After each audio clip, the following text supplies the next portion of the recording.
Olá, o Cenas do Brasil está no ar. Estamos ao vivo para todo o país. Você pode participar com perguntas e comentários pelos telefones 61 3799 5198 e 3799 5859, pelo e-mail cenasdobrasil@ebc.com.br, pelo facebook.com/tvnbr e também pelo twitter.com/tvnbr.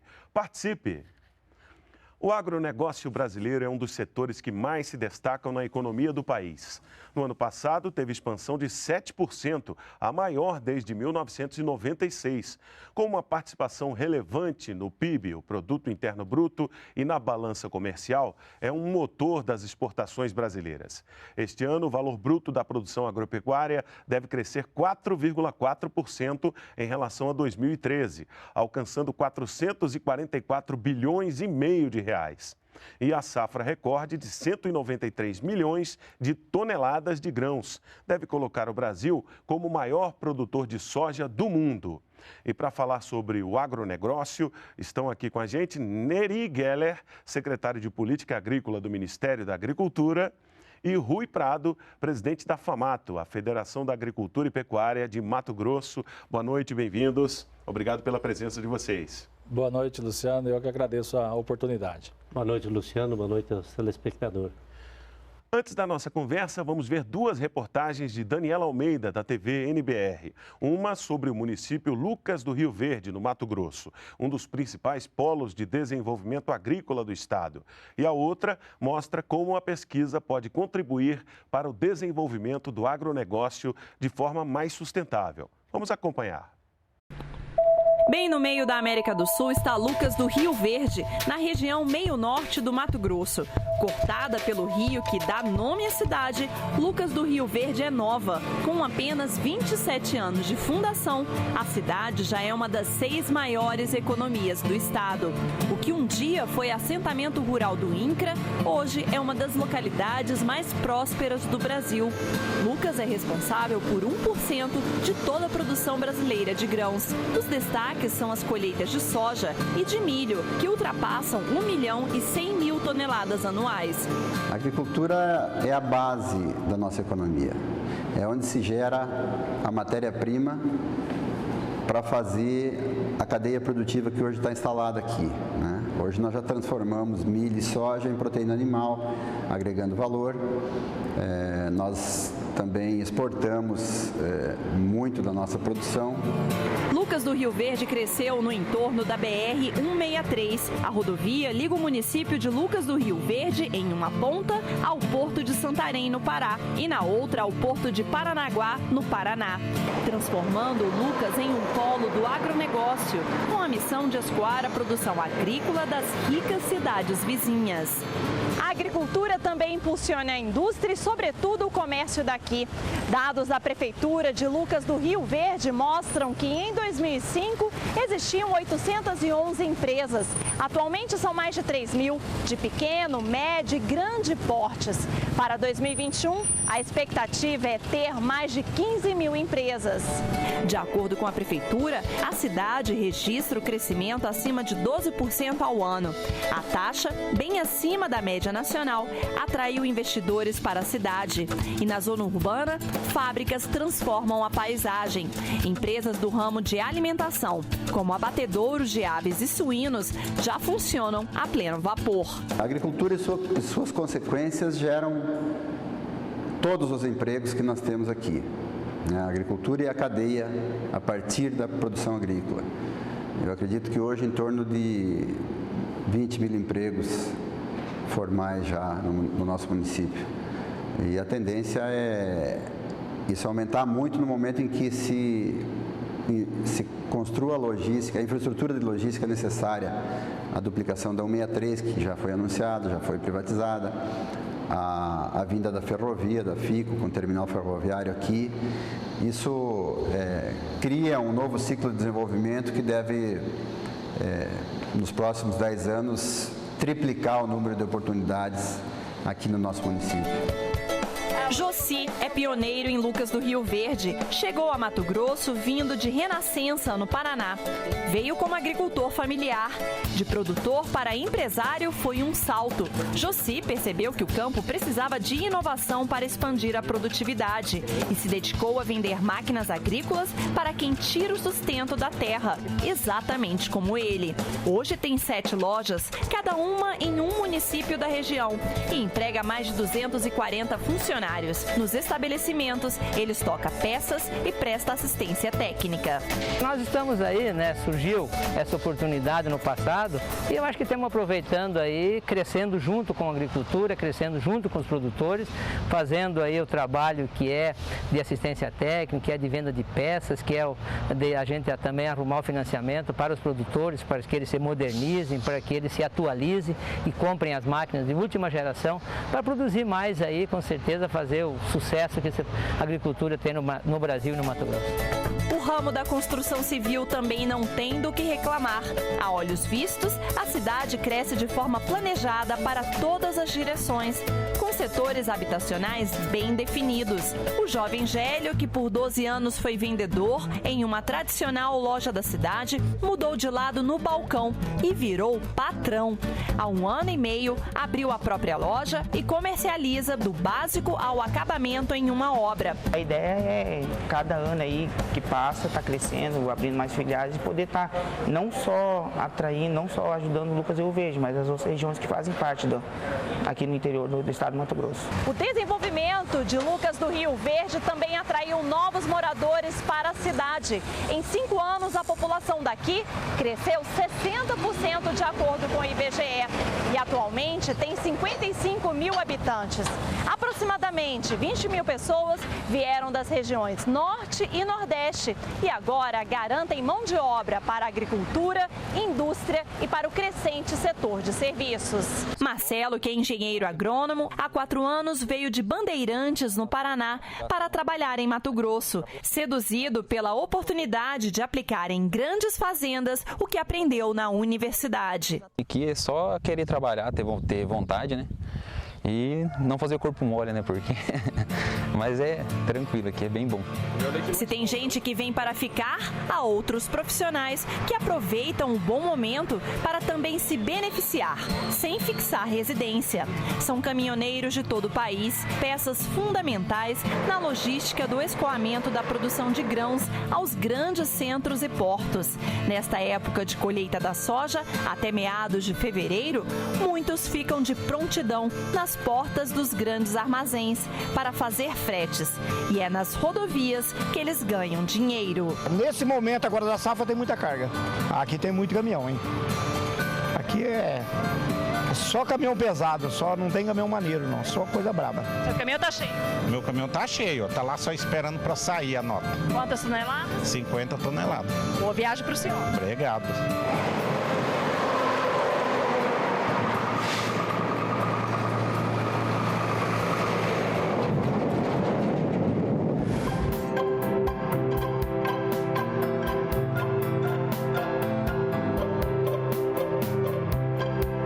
O município de Sinop, bem ao norte de Mato Grosso, foi criada em 1974, com a missão de ocupar parte da Amazônia Legal brasileira. Os primeiros moradores vieram da região sul, em busca de uma nova vida na cidade planejada pelo governo federal. Isso explica o fato do nome Sinop ser a abreviatura de Sociedade Imobiliária Noroeste do Paraná.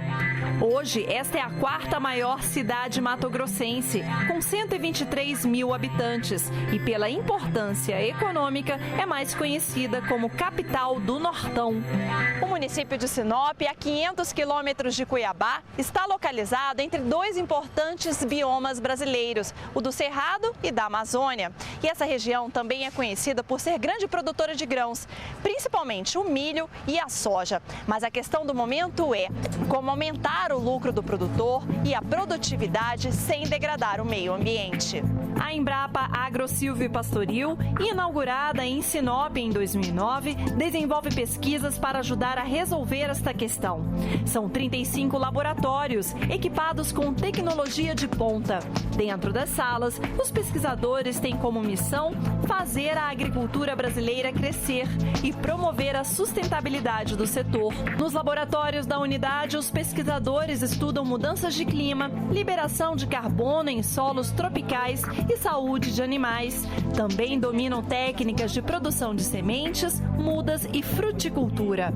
Auster, há quase 30 anos na Embrapa, comanda a equipe de pesquisadores de Sinop e no foco das experiências está o sistema de integração lavoura, pecuária e floresta. Então, essa estratégia de você ter uma área de pasto e você incluir a lavoura é bastante interessante para a recuperação dessas pastagens. E após um tempo de lavoura, pelos insumos que são aplicados, quando você volta com a pastagem, após um tempo de lavoura, essa pastagem volta revigorada. Este é um exemplo de sistema integrado agrosilvopastoril. De um lado, a floresta de eucaliptos, que deve atingir o ponto mais alto aos 15 anos de vida. Do outro lado, as vacas leiteiras, que se beneficiam da sombra das árvores e também do solo renovado pela alternância de culturas. Para manter o sistema integrado de lavoura, pecuária e floresta, esta unidade da Embrapa faz o manejo das pragas. E o principal desafio dos pesquisadores é promover a sustentabilidade, com menor uso de inseticidas e a preservação dos chamados inimigos naturais. Esse termo que a gente usa, inimigos naturais, são agentes biológicos que controlam as pragas. Então isso envolve insetos, como parasitoides, é o indivíduo que se desenvolve dentro do hospedeiro, predadores, como por exemplo joaninha é um exemplo bom de falar, e é possível a gente manusear esses agentes de controle para reduzir a infestação da praga sem necessidade de inseticida. O trabalho da Embrapa Agrosilvopastoril não está restrito aos limites da propriedade de 612 hectares. Com frequência, os pesquisadores percorrem em caravanas cidades do Mato Grosso para proteger as plantações e estudar pragas. As mais temidas são a lagarta helicoverpa armigeira e a mosca branca. O produtor precisa conhecer a sua lavoura, conhecer as ferramentas, mas possibilita que nós convivamos com a helicoverpa e com outras pragas que com certeza vão chegar. Transformar o que é produzido nos laboratórios para criar oportunidades de aplicar as pesquisas no mundo real. Resultados conquistados no dia a dia para atender às grandes demandas por alimentos. O investimento em pesquisa agrícola, o investimento que o país fez e continua fazendo na Embrapa, traz muitos resultados para a sociedade. É um resultado que a população inteira se beneficia, várias cadeias produtivas se beneficiam, gera-se empregos com isso. Hoje o Brasil não é só o Brasil do arroz e feijão, é do arroz e do feijão, mais da carne, de pratos mais elaborados, de vegetais mais elaborados. Então, o Brasil, logicamente, precisa produzir isso aí. Nós precisamos tropicalizar grande parte do que se produz de alimento no mundo e nós estamos fazendo isso com grande sucesso.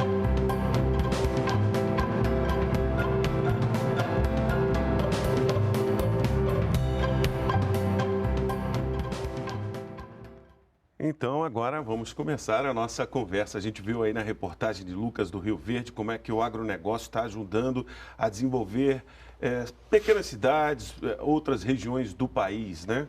O Brasil tem mais bons exemplos para mostrar, secretário? Com toda certeza. Eu acho que Lucas do Rio Verde, Sinop, a região de Sorriso é um grande exemplo, mas tem outras regiões.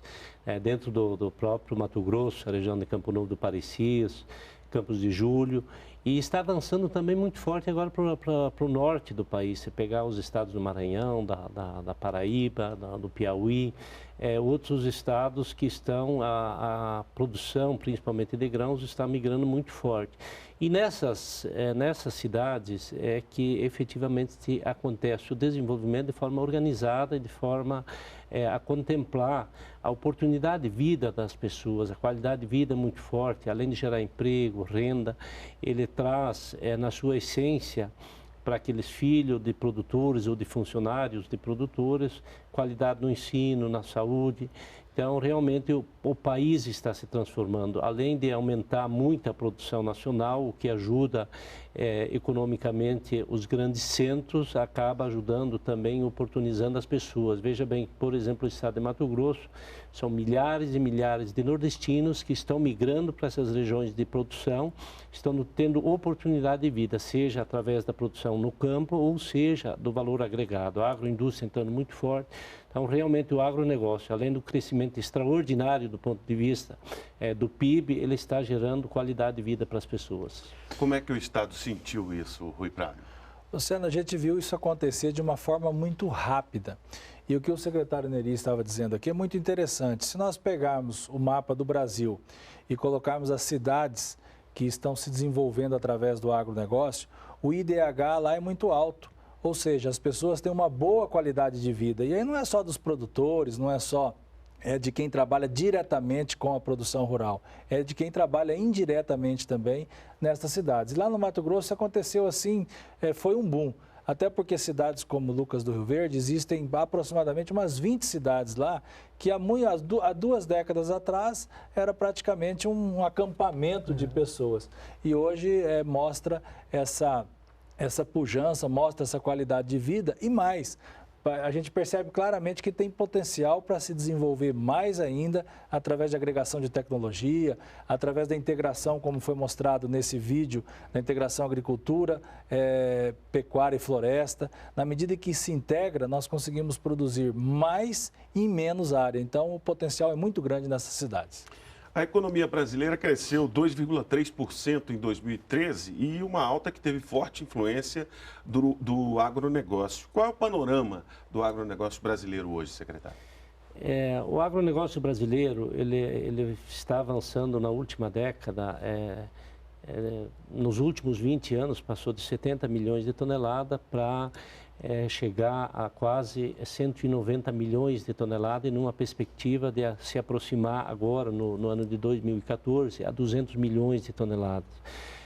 Isso é em função, primeiro, aquilo exatamente que o nosso presidente da FAMATO, Rui Prado, falou, em função da incorporação de tecnologia, em função da dinâmica do setor. Se nós pegarmos o centro-oeste brasileiro, há menos de 30 anos atrás, não se imaginava produzir nas áreas de cerrado como está se produzindo hoje. E isso aconteceu através de estudos, de investimento em pesquisa. A Embrapa foi uma das grandes responsáveis pela agricultura tropical, que é muito forte hoje. Só na última década nós crescemos de forma extraordinária e junto com isso também acompanhou os investimentos do próprio governo federal, da iniciativa privada, que de forma harmoniosa fizeram com que as coisas acontecessem. E Luciano, eu não tenho nenhuma dúvida, eu ando pelo país inteiro. A produção nacional, a tendência dela é muito promissora. Nós temos os próximos 10, 15 anos do mercado internacional muito aquecido, o aumento do consumo mundial muito aquecido e o Brasil está avançando em produtividade, não só em área. E mesmo assim em área, nós temos um espaço muito grande para ser incorporado ao sistema de produção sem fazer desmatamento, só incorporando áreas de pastagem degradada. Então, nós não temos nenhuma dúvida. A indústria de equipamentos agrícolas que gera emprego nos grandes centros, ela vem pela força do homem do campo. Então, a agricultura, o agronegócio brasileiro, não só a agricultura, mas principalmente o valor agregado, agora muito forte, da agroindústria, vai continuar gerando muita oportunidade para as pessoas e vai continuar sendo a grande alavanca da economia do país. A gente estava falando sobre taxas recordes de crescimento e tal. A minha pergunta agora é sobre tendências. A tendência é de que o setor continue com esse crescimento? Por exemplo, Rui Prado, você que é do lado da produção efetivamente. Para crescer é preciso investimento. O secretário fez referência à tecnologia. A gente pensa em mecanização, a gente viu na matéria pesquisas científicas e isso demanda dinheiro por parte do produtor. A tendência é continuar investindo e continuar crescendo? A tendência é justamente essa, porque nós temos um potencial muito grande de área a ser tecnificada, ou seja, fazer a integração, como já foi dito aqui, agricultura, pecuária, floresta.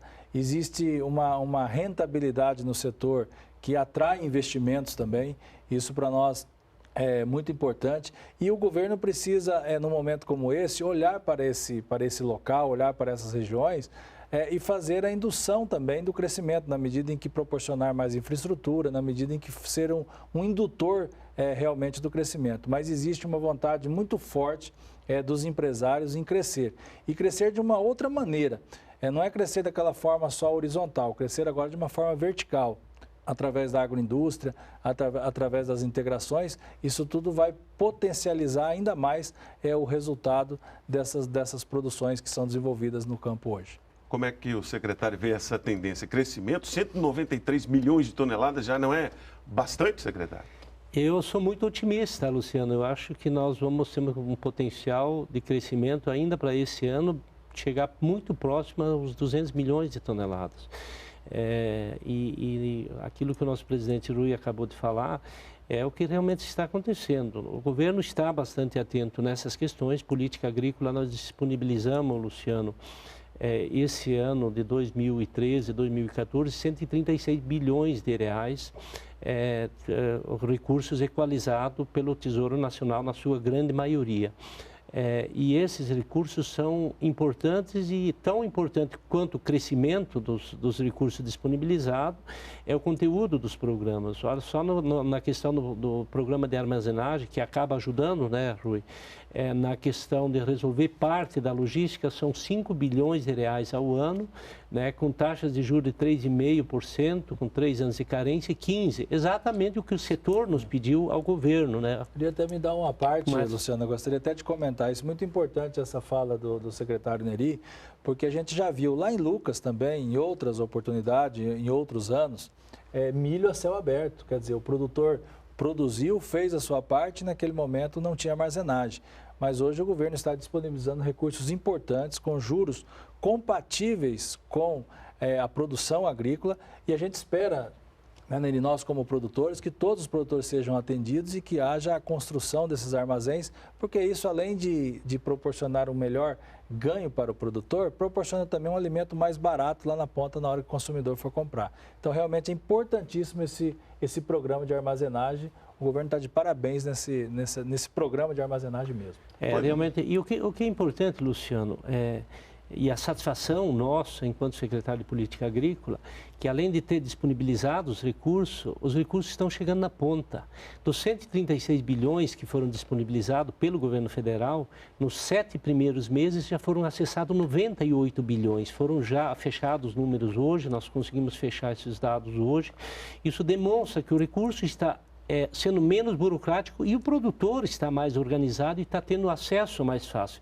Só nesse programa de armazenagem já foram dos 5 bilhões de reais, ele demorou um pouco para ele deslanchar, cerca de 3 meses, nós tivemos algumas dificuldades, mas hoje já foram acessados, estão sendo liberados mais de 2 bilhões e 300 milhões de reais. Quer dizer, isso do ponto de vista do Ministério da Agricultura, nós ficamos muito satisfeitos. Por quê? Porque nós estamos trabalhando bem articulado com o setor. O setor veio para dentro do Ministério, nos ajudou na reformulação do Plano Safra no ano passado. As demandas que a FAMATO, que a OCB, que nos demandaram, elas foram contempladas, e o importante é ver que esses recursos estão chegando lá na ponta e ajudando a produção a acontecer no nosso país. Estamos falando de produção, de armazenagem e o escoamento da produção. Vamos agora conhecer o caminho e os meios de transporte que fazem com que a produção agrícola do Centro-Oeste chegue, por exemplo, até o Porto de Santos, em São Paulo. A reportagem é de Leonardo Meira.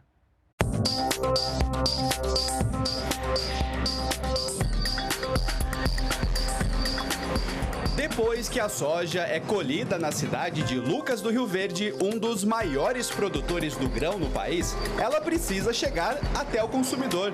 A rota é longa. Uns 3 dias. Para sair de Lucas do Rio Verde, em Mato Grosso, a produção segue de caminhão até o Porto de Santos, em São Paulo, principal porta de saída para exportação de soja, milho e farelo.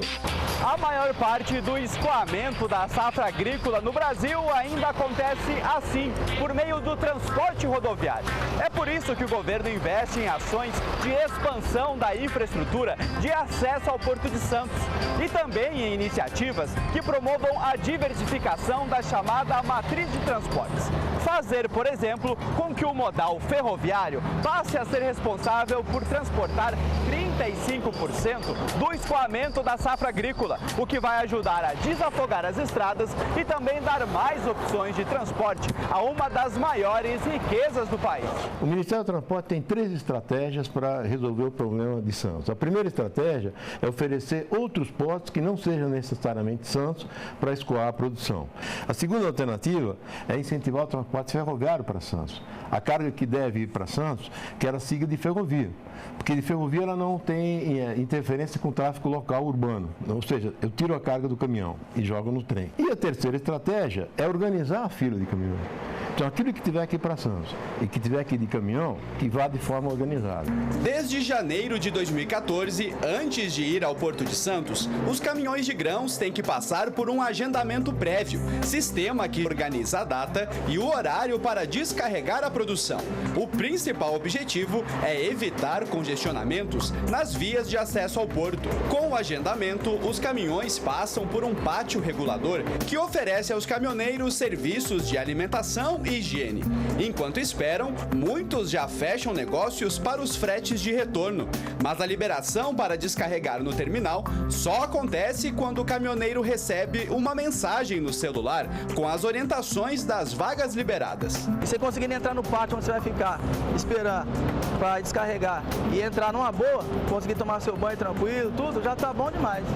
Em Santos, além do agendamento prévio, o governo federal também investe em melhorias por meio do Programa de Aceleração do Crescimento. Hoje nós temos, por exemplo, no lado de Santos, uma avenida perimetral extensa com vários trechos já concluídos e outros ainda com projeto executivo em andamento, que brevemente serão licitados. Existe também um projeto muito grande de revitalização portuária, onde vai se apartar totalmente o tráfego rodoviário da cidade, vai passar através de um túnel, fazendo com que todo o fluxo, principalmente o fluxo rodoviário, ele seja direcionado para as rodovias sem ter qualquer contato com a própria cidade.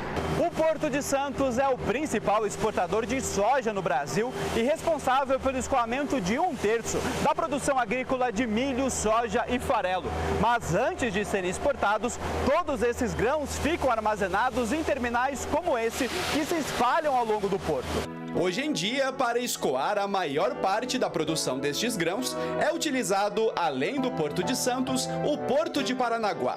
Com os investimentos do governo federal em rodovias, ferrovias e hidrovias, vai ser possível diversificar esse escoamento, principalmente pelos portos do chamado Arco Norte, como Itacoatiara, Miritituba e Santarém.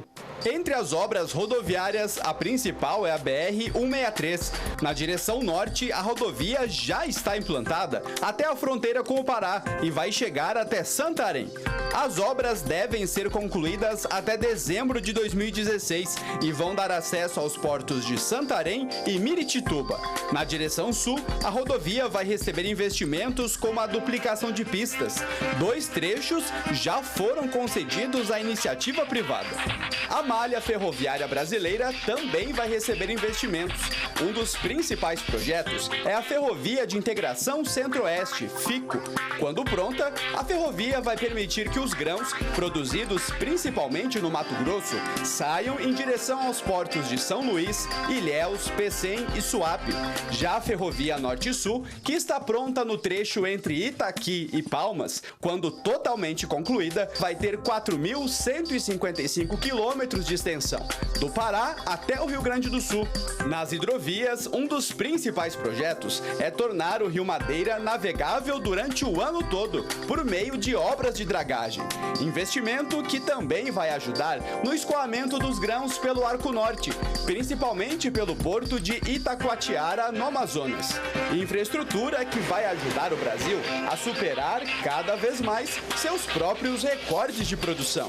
É como se o transporte permitisse aumentar a produção em áreas que hoje seriam inviáveis essa produção pelo fato de estarem muito longe dos portos. Você viabilizando novas áreas, você colabora para o crescimento do país. Eu acho que isso aí vai ajudar aí muito o nosso país, né?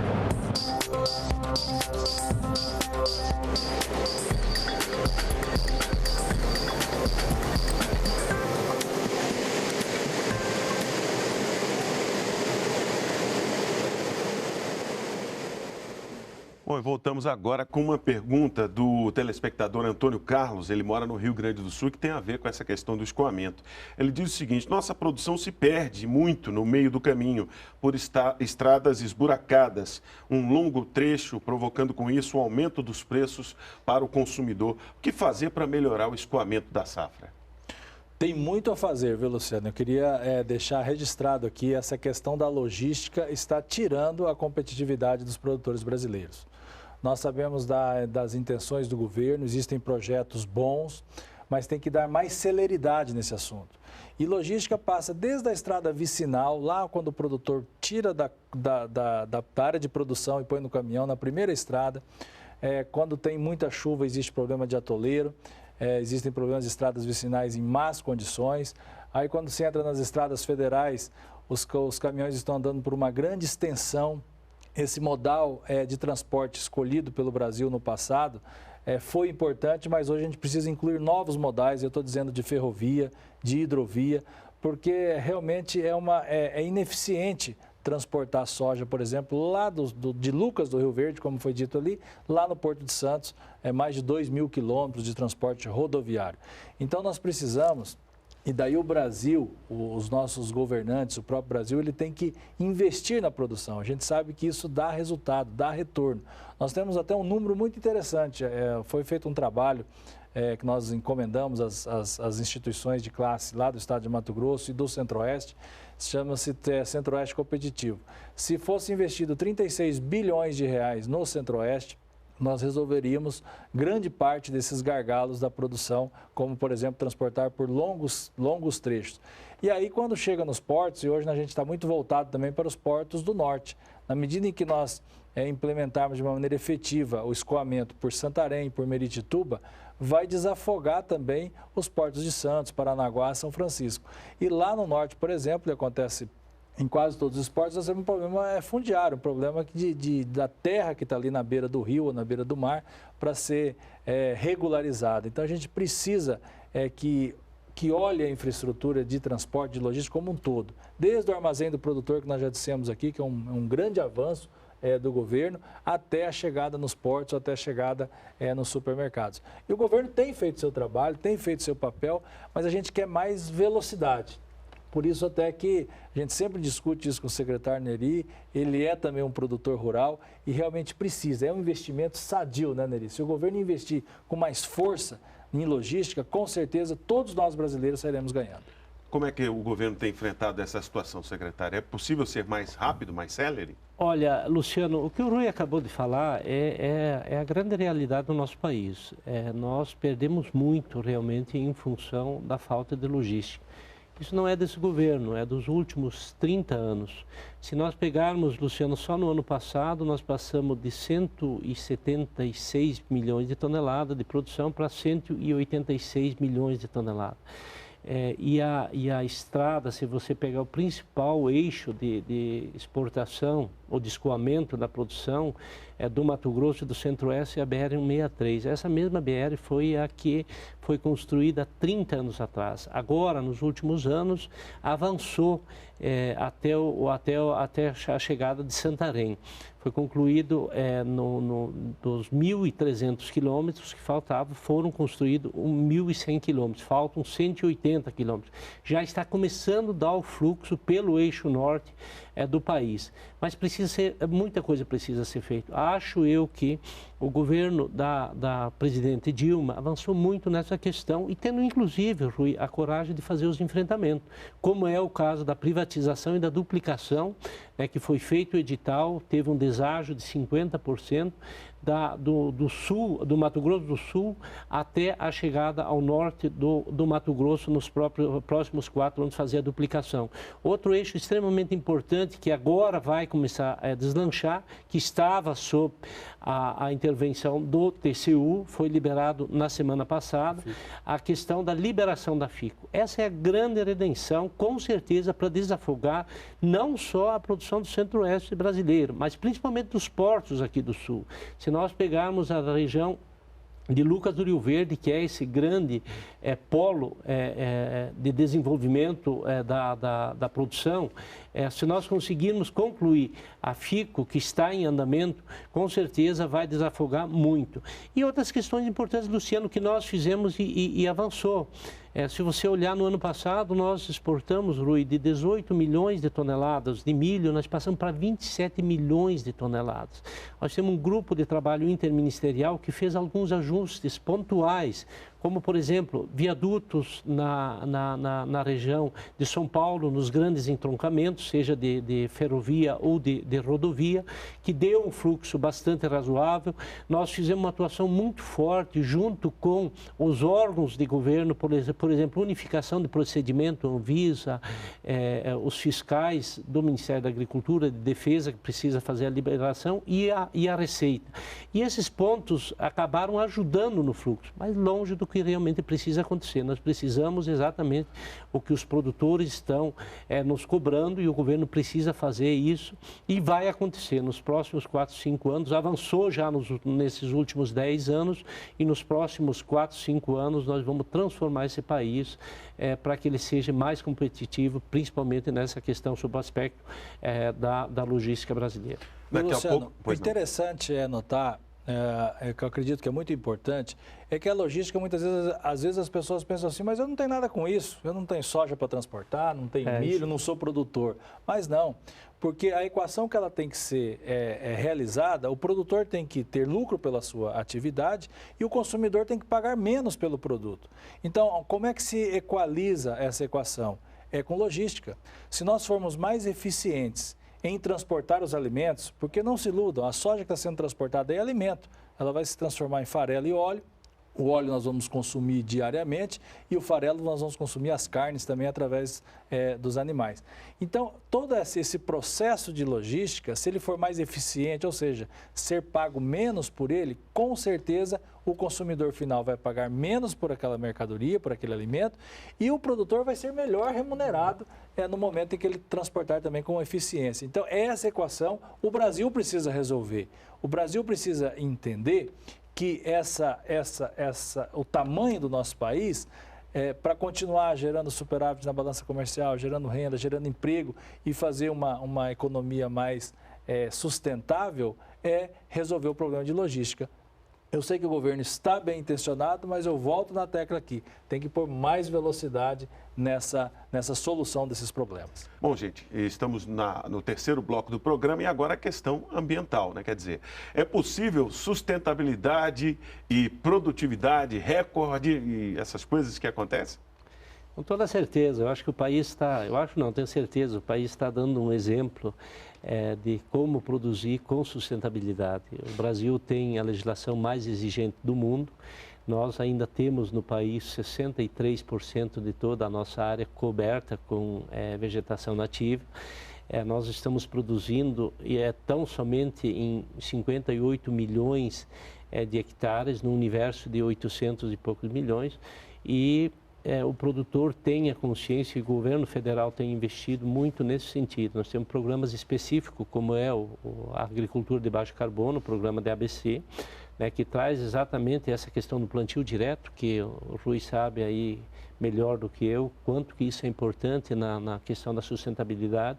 Se nós pegarmos regiões como Lucas do Rio Verde, como o estado do Paraná, de Santa Catarina, se faz hoje agricultura com uma escala de produção extraordinária e nós não temos uma área de pastagem, nós não temos uma área degradada, nós não temos um rio assoreado. Quer dizer, nas regiões de produção, a preservação ela é consciente pelos produtores e os agentes também do governo são muito rigorosos na preservação ambiental. Um grande avanço, e aí o Rui pode nos ajudar a nos corrigir se nós estivermos equivocados, um grande avanço foi a votação do Código Florestal pelo Congresso Nacional. O Congresso Nacional fez o enfrentamento, votou o Código Florestal e é importante que se diga, a Presidenta da República teve a capacidade de conseguir fazer a sanção, principalmente em pontos importantes, como são a questão das áreas consolidadas, né, para trazer aquele produtor que foi jogado há 10 anos atrás na ilegalidade, dando insegurança jurídica. Hoje nós temos uma legislação que pode ser cumprida e principalmente traz uma segurança jurídica para o nosso produtor lá no campo fazer a produção com sustentabilidade. Isso está avançando muito forte, Luciano. Se nós pegarmos todas as regiões de produção no nosso país, com muito poucas exceções, nós temos qualquer dano ambiental. Pelo contrário, as coisas hoje no interior, no campo, acontece a sustentação muito mais forte do que nos grandes centros. Se pegarmos a consciência ambiental do nosso produtor, ela é muito mais forte, inclusive de alguns grandes centros. Então, tem como fazer sim a produção acontecer, avançar com a nossa produção com sustentabilidade e é o que está acontecendo pelo país afora. Nós temos uma pergunta aqui da telespectadora Mariana Lins, ela é lá do Mato Grosso. Ela diz o seguinte: nos índices de desmatamento, o Mato Grosso ainda se destaca por ter grandes áreas desmatadas, mas se destaca na produção de grãos, o que contribui para o crescimento do país. Como é que é possível equilibrar essas duas questões? É verdade que o Mato Grosso está sempre como líder um dos líderes de desmatamento? Nós temos que entender o Mato Grosso de uma forma, num contexto geral. Primeiro, o desmatamento, existe o desmatamento legal, ou seja, na área de cerrado, o produtor pode desmatar 65% da sua área, na área de floresta ele pode desmatar 20% da sua área. Então, ainda existem áreas que podem ser incorporadas no processo produtivo. E o Mato Grosso é o estado que mais produz grãos, é o estado que tem o maior rebanho bovino, é um estado muito forte com relação à produção agropecuária. Mas eu queria assim deixar a população que está nos vendo muito tranquila, porque a nossa legislação ambiental ela é muito forte do ponto de vista da proteção do meio ambiente e assim mesmo, como o secretário Neri disse, foi um grande avanço que o Brasil fez com a sanção desse novo Código Florestal, que permite também a continuação ou a condução da produção dos alimentos. E aí eu queria dar um dado muito interessante. Primeiro, fazer uma consideração. Tudo que é produzido no nosso meio ambiente é consumido. Nós produzimos alimento e esses alimentos são consumidos pelos brasileiros ou pelos chineses e assim por diante. Então não se perde nada, a não ser aquela perda das estradas, aquela história toda. Mas o que é produzido é consumido. E o Brasil, se nós olharmos há 3 décadas atrás, quase 4 décadas atrás, o que aconteceu com a produção brasileira? A área aumentou, a área de produção aumentou 3 vezes e a produção aumentou 10 vezes. Então isso mostra muito claramente, e é o que o secretário estava dizendo aqui com algumas técnicas que foram usadas, que nós somos eficientes na hora de produzir. Ou seja, nós produzimos com sustentabilidade, porque tem que ser dito também que o ser humano, a vida do ser humano, ela impacta o meio ambiente.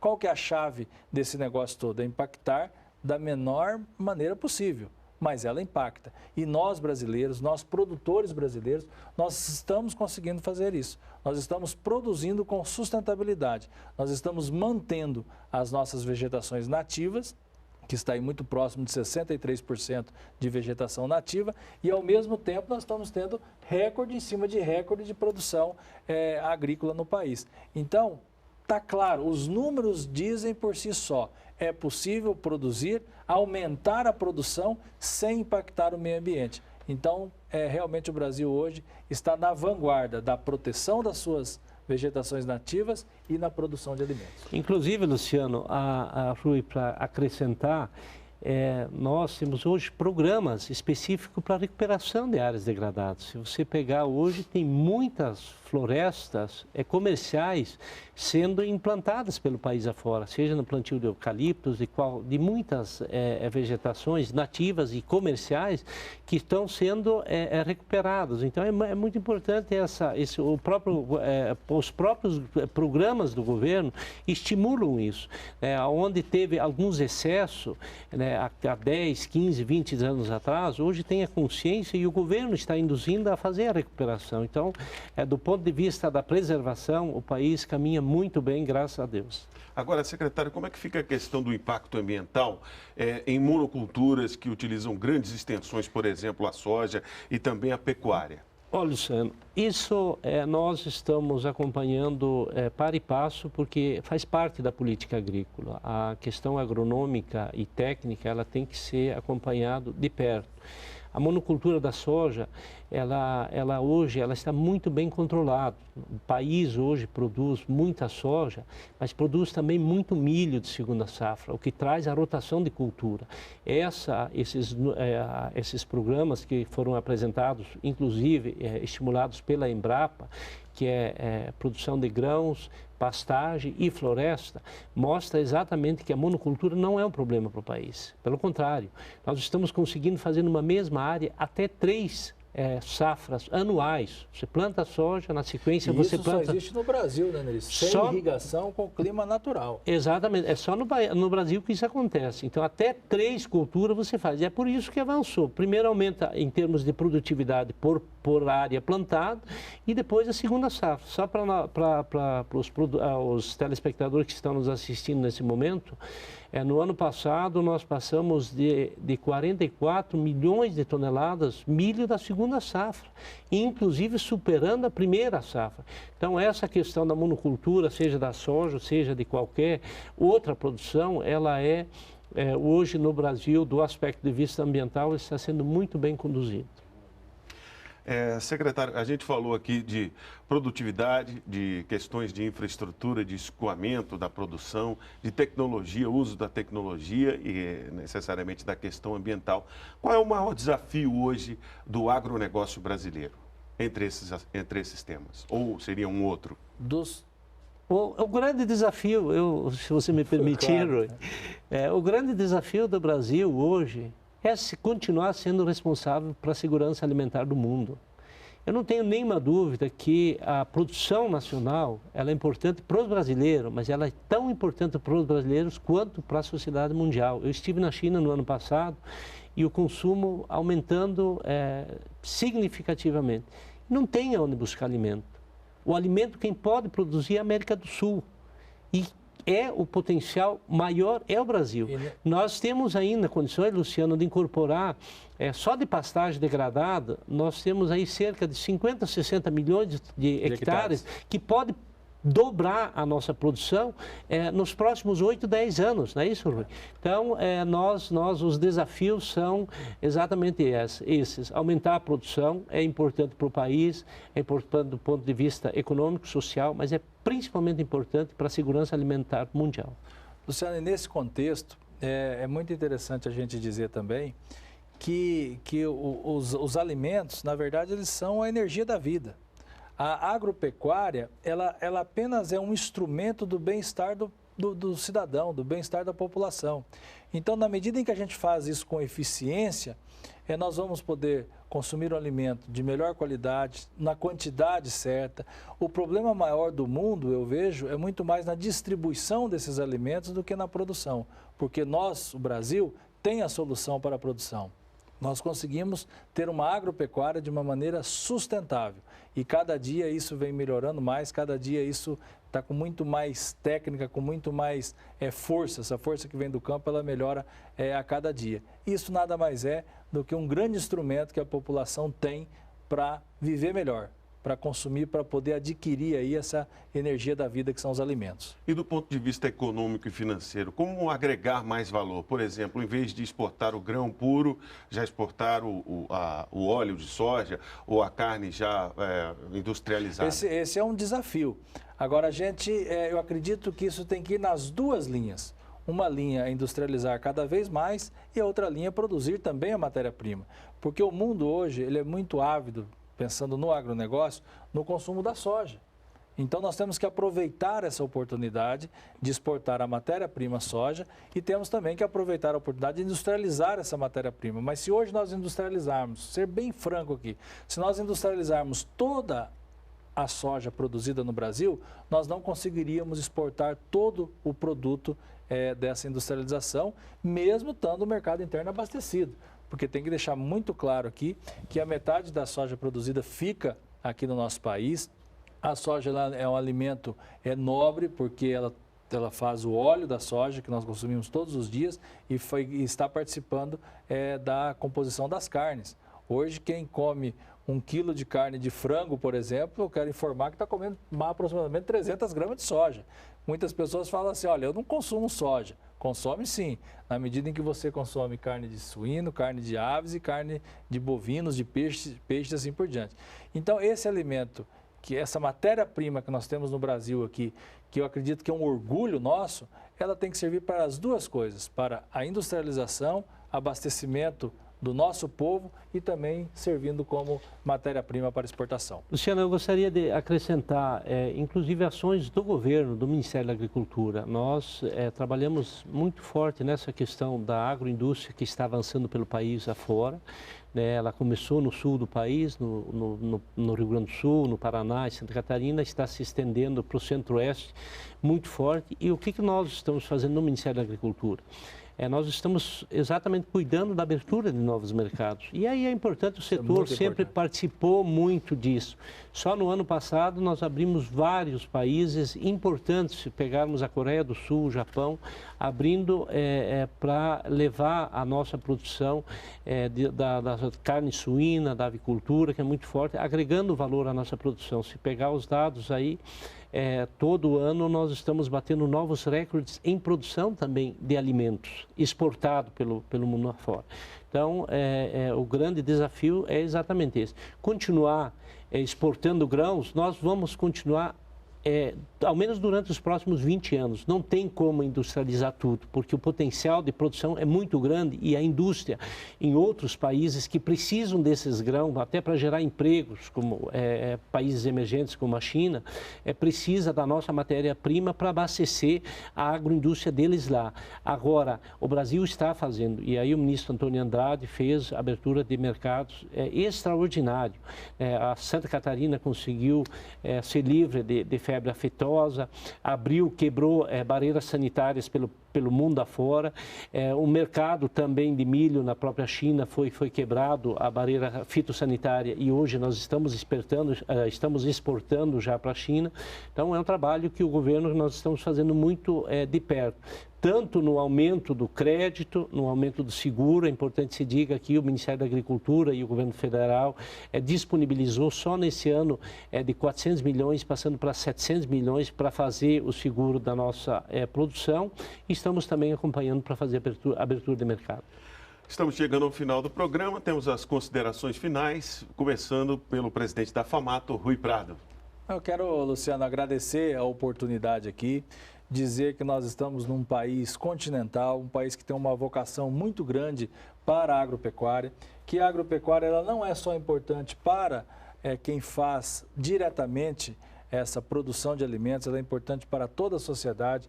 A gente percebe claramente que a gente tem às vezes a memória um pouco curta, o preço dos alimentos caíram ao longo dos anos. O brasileiro hoje compromete muito menos da sua renda com o alimento e está se alimentando muito melhor.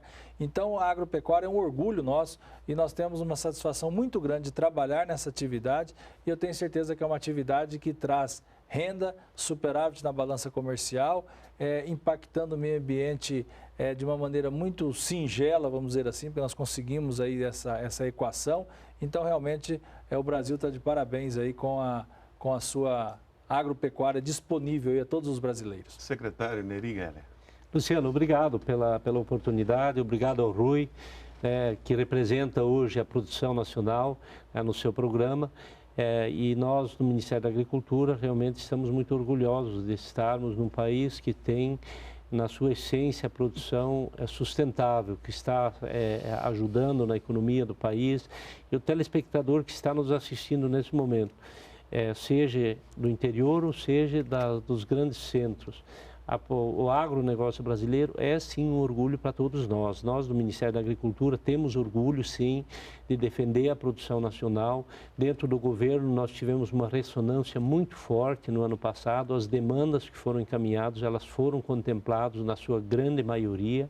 E essas discussões com a sociedade urbana é extremamente importante. Então, Luciano, o seu programa, nesse momento, dialogando com a sociedade, é benéfico para a produção, mas é benéfico principalmente para levar informação para o nosso cidadão brasileiro. Muito obrigado, um grande abraço, fique com Deus. Muito obrigado.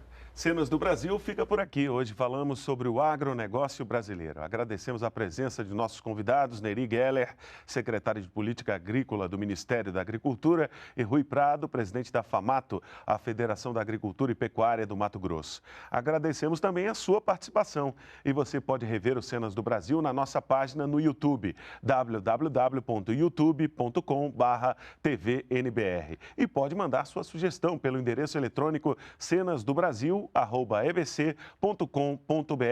pelo facebook.com/tvnbr ou pelo twitter.com/tvnbr. Sua opinião é muito importante para nós. Na semana que vem, o programa volta com novas cenas e novas questões.